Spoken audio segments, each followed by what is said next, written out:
talked about director independence a bit in Season 1. It's a concept that I find really fascinating, partly because regulators and stock exchanges have bent over backwards to define it, but in the end they don't have any way to measure whether it's actually making things better or worse in any given boardroom. In my opinion, one of the most bizarre rules is in the UK Corporate Governance Code, where it essentially says that a director is no longer independent once they've been on the board for 9 years. It's basically a sneaky way of mandating term limits for listed companies. In episode 23, I shared my perspective on term limits, which can be summed up as, they're not great, but they're better than nothing.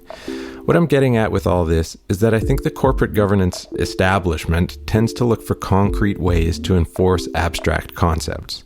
We could be talking about the benefits of regular board renewal, like injecting new personalities, updating skill sets, broadening perspectives, and nudging us away from groupthink.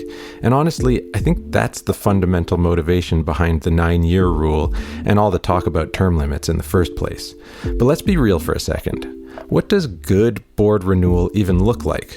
Are we all good as long as nobody lasts longer than 9 years? Is it the same for a board of 6 directors as it is for a board of 16?